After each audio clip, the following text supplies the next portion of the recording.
kuatkan hati. Negeri ini memanggilmu kawan.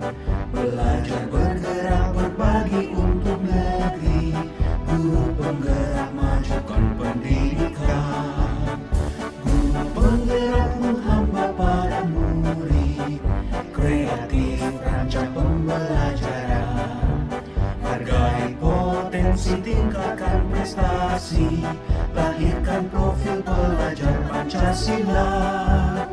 Belajar bergerak berbagi untuk negeri. Kita menjalin kolaborasi. Belajar bergerak berbagi untuk negeri. Demi bakti pada Ibu Pertiwi.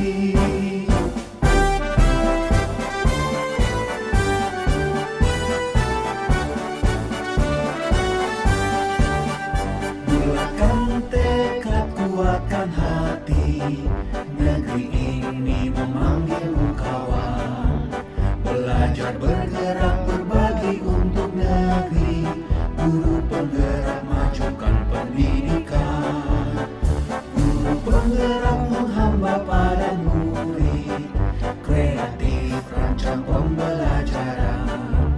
Hargai potensi, tingkatkan prestasi. Lahirkan profil pelajar Pancasila.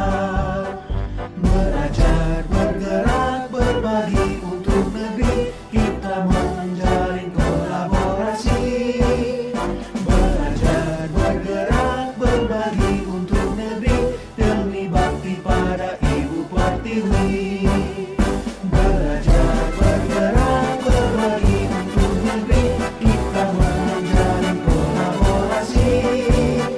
Belajar bergerak berbagi untuk negeri. Demi bakti pada Ibu Pertiwi. Demi bakti pada Ibu Pertiwi.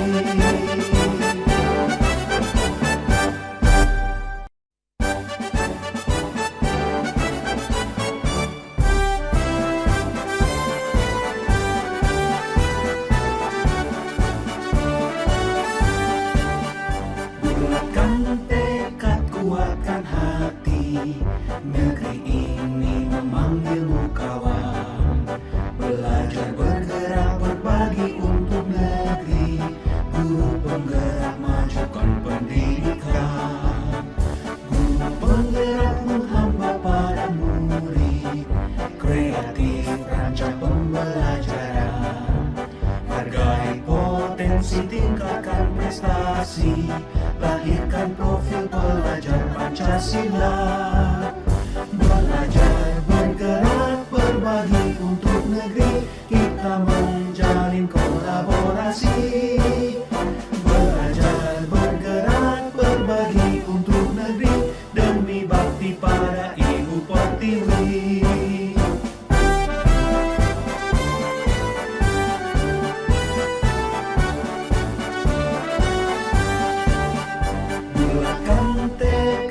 Kuatkan hati, negeri ini memanggilmu kawan. Belajar bergerak berbagi untuk negeri. Guru penggerak majukan pendidikan. Guru penggerak menghamba pada murid. Kreatif rancang pembelajaran. Hargai potensi, tingkatkan prestasi. Lahirkan profil pelajar Pancasila. Belajar bergerak berbagi untuk negeri. Kita menjalin kolaborasi. Belajar bergerak berbagi untuk negeri. Demi bakti pada Ibu Pertiwi. Belajar bergerak berbagi untuk negeri.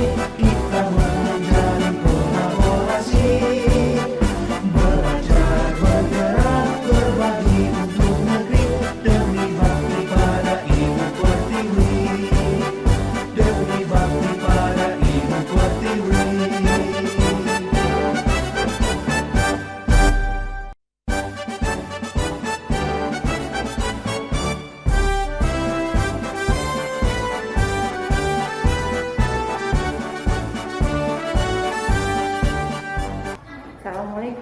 Din. Waalaikumsalam warahmatullahi wabarakatuh.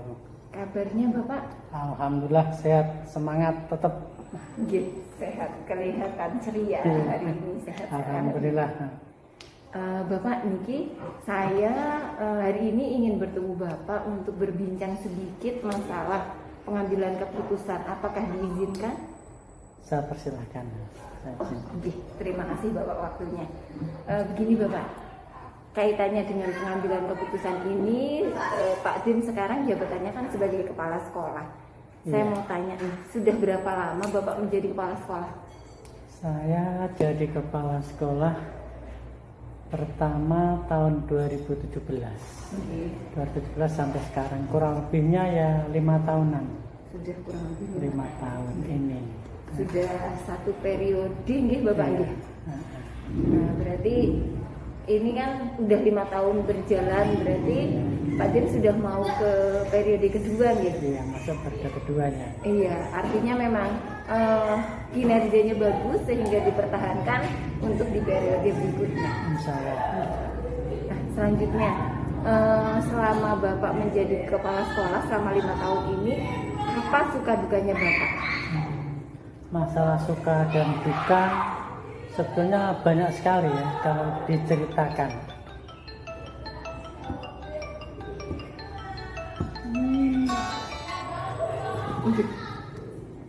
Jadi kalau masalah suka dan duka itu ya banyak sekali. Tapi saya sampaikan yang kecil-kecil saja lah. Saya diangkat menjadi kepala sekolah yang pertama itu di Desa Sojomerto. Kebetulan untuk di Kecamatan Gemo itu termasuk desa yang paling ujung selatan. Kurang lebihnya saya harus menempuh setiap harinya 1 kali jalan itu 8 kiloan, 8 kilometer. Jadi kalau PP itu ada 16 kilometer kurang lebihnya. Lumayan jauh berarti gitu. Nah, tapi saya juga ingat apa yang disampaikan oleh Pak Korwil. Karena dengan jarak yang jauh, nanti saya di tengah jalan banyak menemui pengalaman-pengalaman, pemandangan-pemandangan. Itu yang saya sempat disampaikan pada saya, sehingga bisa memotivasi saya nanti dalam melaksanakan tugas. Insya Allah saya disertai dengan rasa yang senang.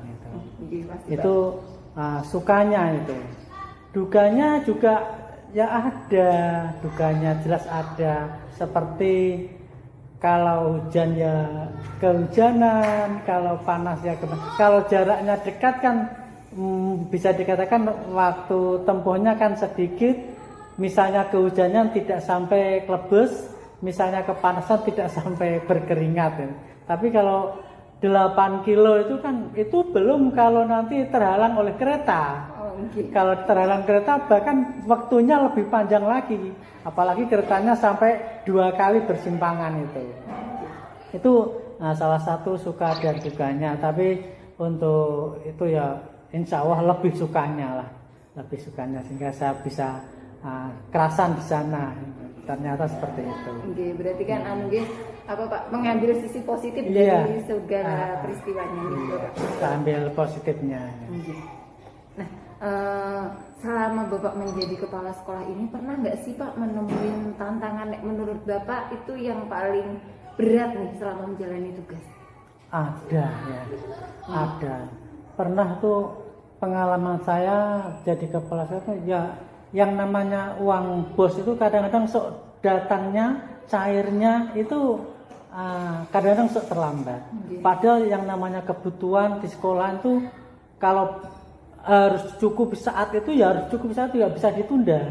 Nah itu kalau pas saat itu kok bos belum cair, padahal harus dicukupi kebutuhannya, itu saya ada solusi diadakannya tabungan siswa lah. Tabungan siswa ini tujuan saya bisa saya gunakan untuk sebagai dana talangan. Istilahnya dana talangan, nanti pada saat bos belum cair saya bisa pinjam uang tabungan, nanti pada saat bos cair saya kembalikan lagi kepada tabungan. Tapi tantangannya juga besar karena teman-teman Bapak Ibu guru itu tidak sama semuanya.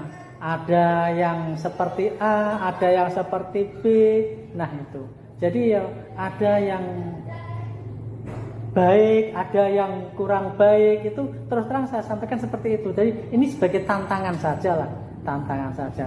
Kalau pas saat itu nanti tabungan ada, ya alhamdulillah bisa saya manfaatkan sebagai dana talangan. Tapi nanti pada akhir tahun kadang-kadang ada yang pengalaman saya yang saya alami, itu ada yang bermasalah sedikit, ada teman yang kesulitan untuk mengembalikan tabungan karena tadi kurang tertibnya tadi ya. Kadang-kadang terima dari anak uang tabungan sekian, tapi dimasukkan, dilaporkan itu hanya sekian, sehingga menumpuklah di pinjaman dia itu menumpuk, sehingga ya memberatkan pada akhir tahun pada saat beliaunya mengembalikan pada anak. Ini sebuah tantangan lah. Tapi alhamdulillah tantangan itu bisa saya lewati, bisa saya atasi dengan baik itu. Alhamdulillah seperti itu. Iya, berarti ya Pak, memang tanggung jawab kepala sekolah itu besar gitu Bapak. Iya, ya ujung tombak. Jadi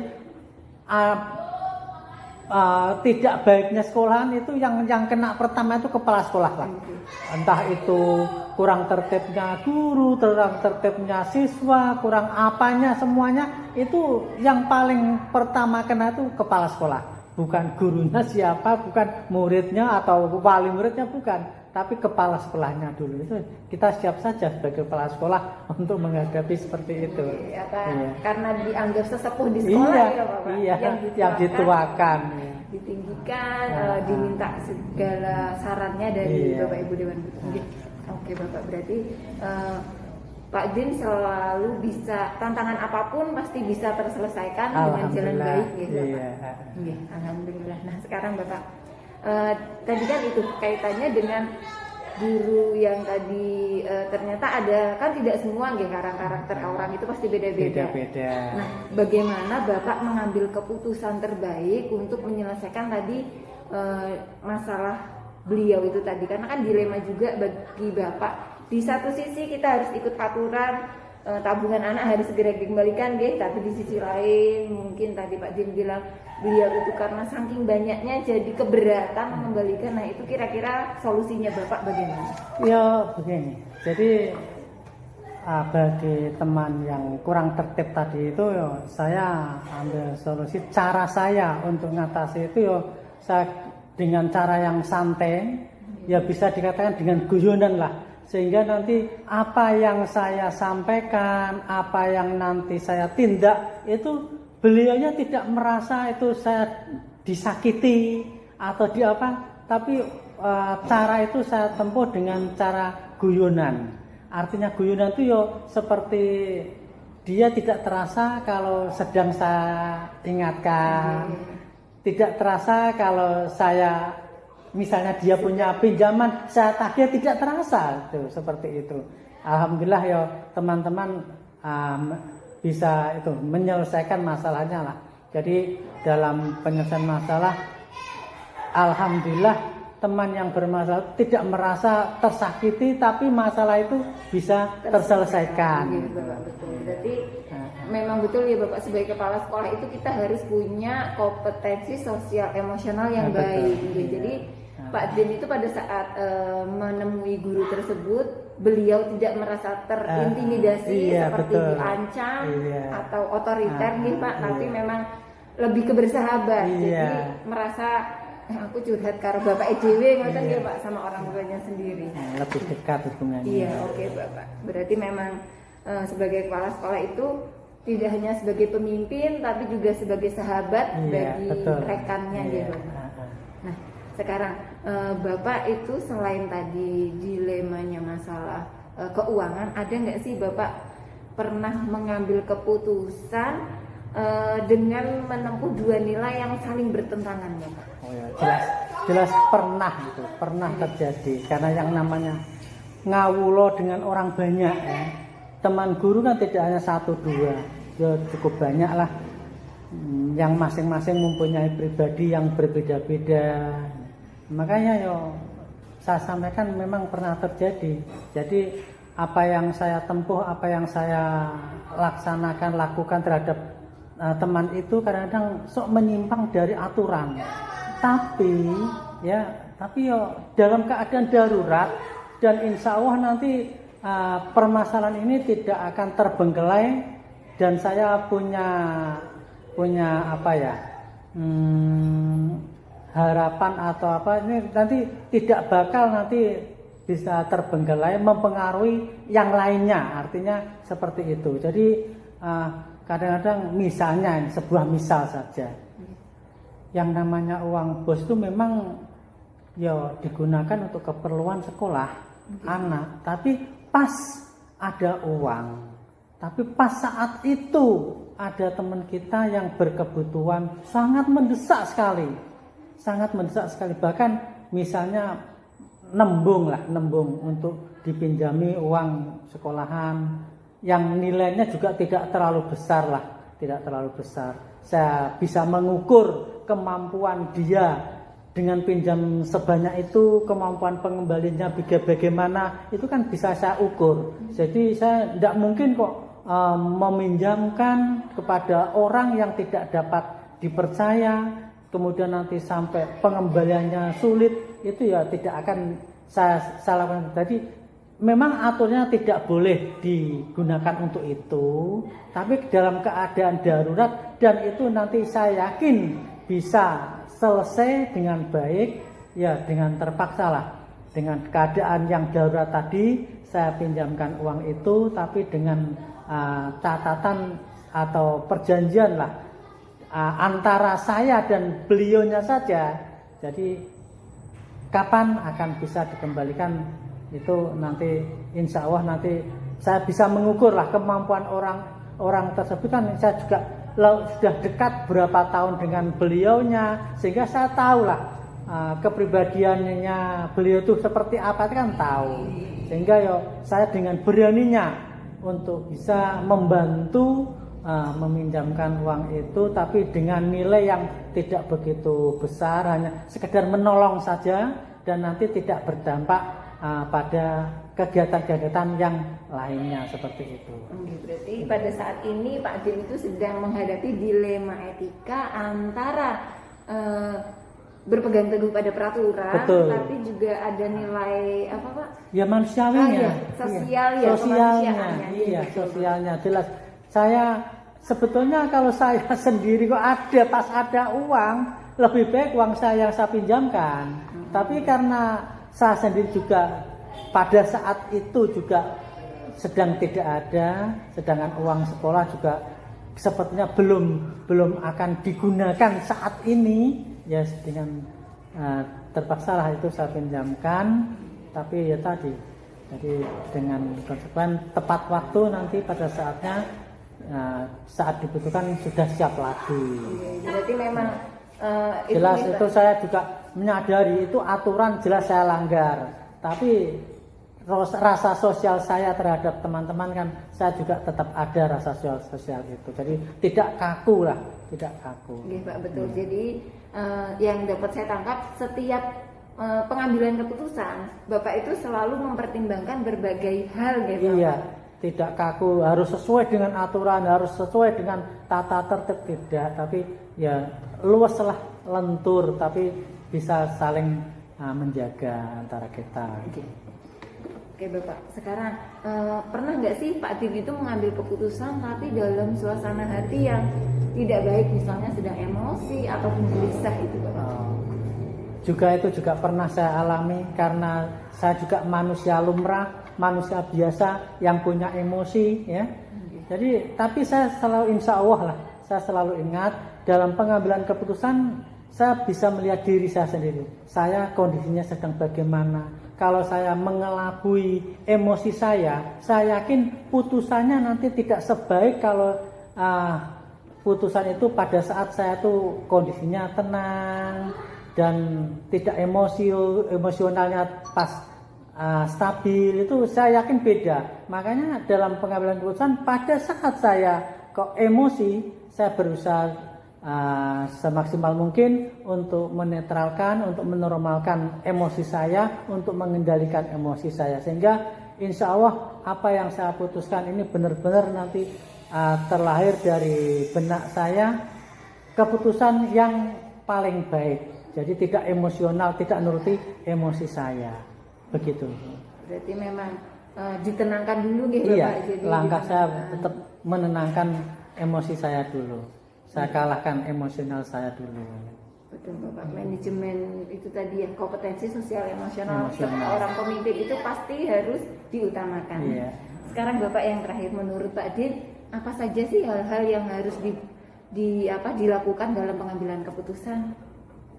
Dalam pengambilan keputusan juga kita terutama kan dalam sila Pancasila kan sila keempat, dalam pengambilan keputusan itu harus dengan musyawarah. Nah, dengan musyawarah itu tadi kita kan bisa menarik kehendak-kehendak dari peserta musyawarah.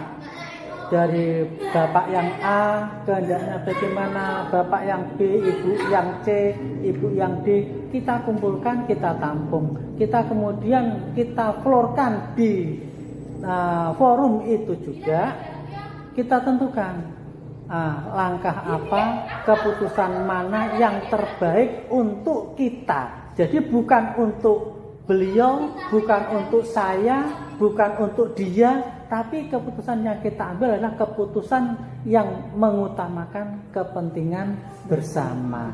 Jadi ya tidak akan meninggalkan untuk musyawarah dalam pengambilan mufakat itu seperti itu. Ada hal lain Bapak selain musyawarah? Harus mempertimbangkan apa lagi?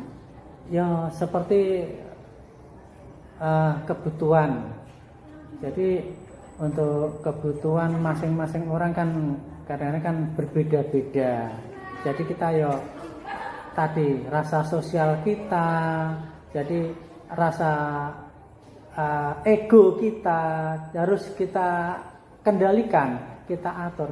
Yang mestinya saya punya pendapat yang seperti ini, tapi melihat ada teman yang lebih membutuhkan, ada yang lebih membutuhkan, ya sementara ego saya ini saya kalahkan dulu untuk kebutuhan, untuk kepentingan teman saya yang lebih membutuhkan itu. Bapak, saya rasa sudah cukup penjelasan Pak Din tentang tata cara pengambilan keputusan sebagai kepala sekolah, sebagai pimpinan. Terima kasih Bapak, saya sudah dikasih waktunya untuk bertemu sama-sama. dan mengganggu waktu Pak Din. Sehat selalu Pak Din. Amin ya rabbal alamin. Semoga sukses di periode kedua ini dan bisa lanjut ke insyaallah. periode selanjutnya. Amin. Terima kasih doanya, semoga bisa diijabah oleh Allah Subhanahu wa taala. Amin. Terima kasih Pak Din. Ya. Monggo. Ya, alhamdulillah. Tamun Pak. Terima kasih. Bu Eni, Waalaikumsalam. apa kabar Bu hari ini? Alhamdulillah baik. Sehat Bu? Iya, alhamdulillah sehat. Kelihatan ceria dan bahagia sekali Bu. Begitu. Gimana? Mohon maaf, hari ini saya mau minta izin untuk wawancara sama Bu Eni. Apakah diizinkan? Silakan. Iya, izin. Terima kasih. Ini kaitannya dengan bagaimana seorang kepala sekolah itu mengambil keputusan. Assalamualaikum Bapak, selamat siang. Waalaikumsalam, selamat siang Jamila. Apa kabar Pak? Alhamdulillah baik.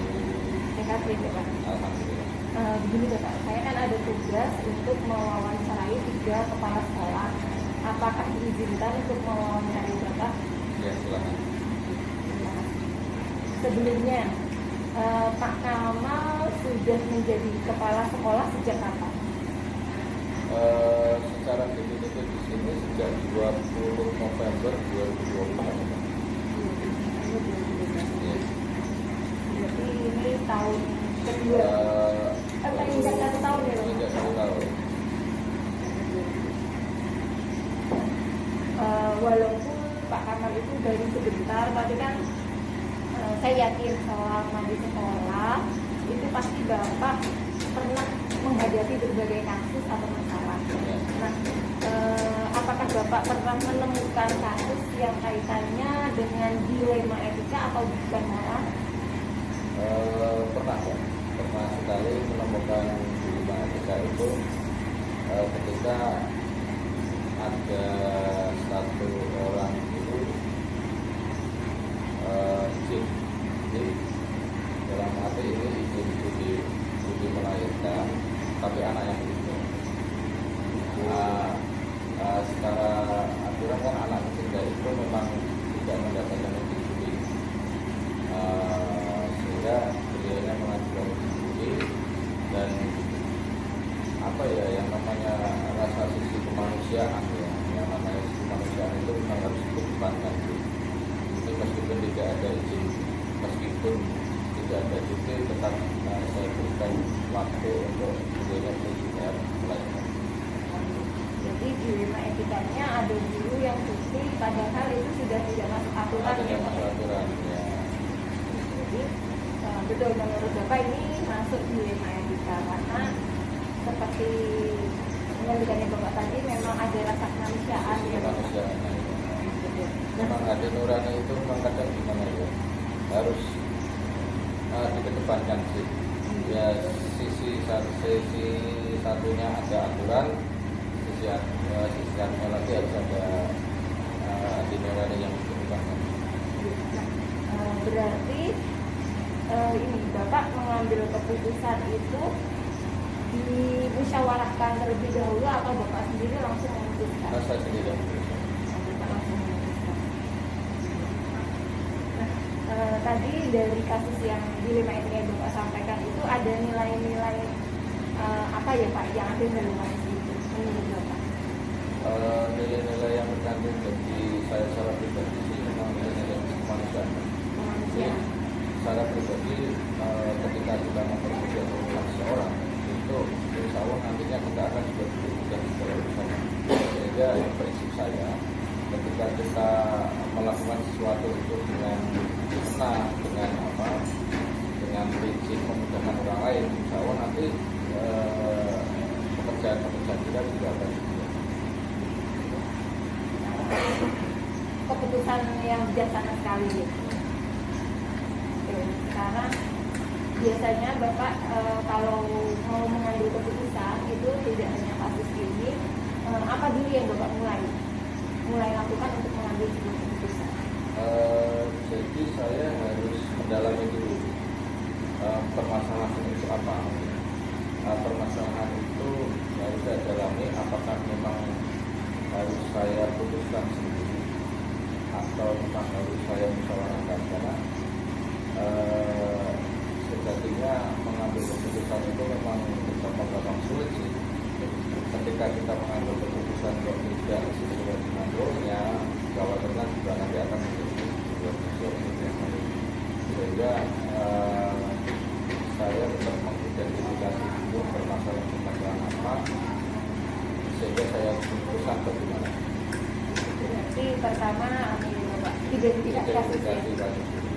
Kemudian apa yang Bapak lakukan? Setelah identifikasi kasus, saya harus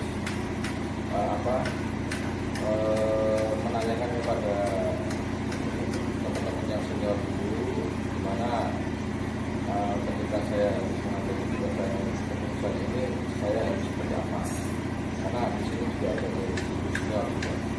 Jadi ya, intinya musyawarah dulu ya Bapak, minta pertimbangan dari kemudian menurut Bapak selama ini keputusan yang sudah Bapak ambil itu efektif tidak? Kebermanfaatannya atau pelaksanaannya? Secara kinerja saya rasa masih cukup efektif, karena sejauh ini keputusan yang saya ambil ini tidak mempengaruhi dalam keputusan. Apakah Bapak pernah melakukan refleksi terhadap keputusan yang sudah Bapak ambil?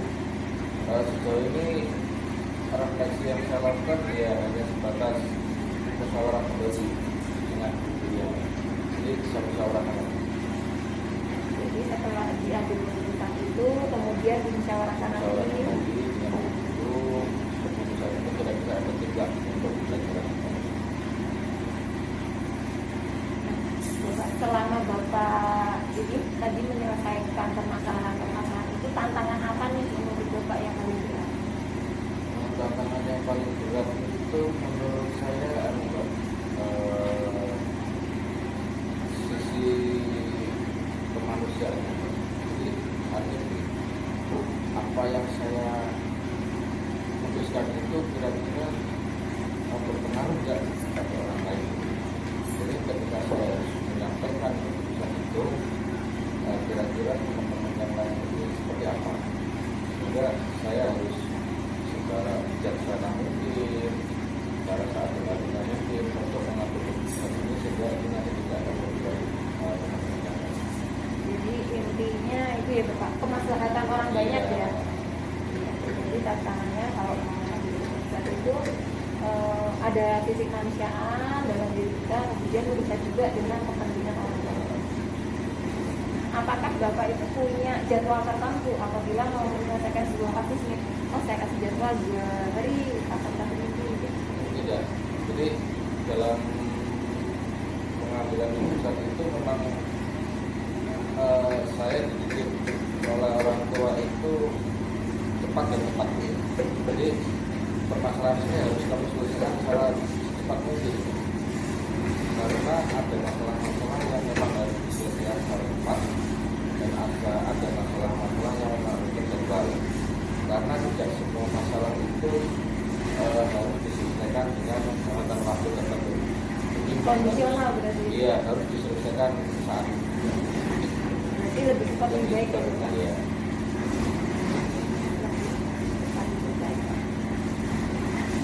Nah, apakah selama ini ada faktor-faktor yang memudahkan Bapak dalam mengambil keputusan? Yang pasti adalah dukungan daripada senior. Jadi saya selalu berkomunikasi dengan guru senior dan guru yang lain dalam mengambil keputusan. Jadi Pak Saiful juga itu ya mempertimbangkan orang tua, berarti menurut Bapak itu sebagai idola gitu, Iya, panutan. orang tua itu setiap saya ada permasalahan sekolah yang memang tidak bisa saya selesaikan, saya selalu minta pendapat dari orang tua, karena sejatinya kembali lagi orang tua itu adalah panutan bagi saya. Jadi Bapak menerapkan kunci panutan di sini. Terakhir, dari semua kalian telah Bapak sampaikan, kira-kira pengalaman apa yang Bapak ambil ketika Bapak berada di posisi sulit menentukan mengambil sebuah keputusan? Sisi nilai kita harus kita tempatkan saat kita menganggap itu suatu permasalahan yang memang harus diselesaikan dengan bijak. Itu saya selalu menempatkan nilai tanpa menyampaikan dampak yang nantinya akan merugikan orang lain. Jadi tetap berpegang teguh pada nilai rasa peduli berarti di kemanusiaan. Saya rasa cukup Bapak. Terima kasih waktunya Pak Amal. Terima kasih.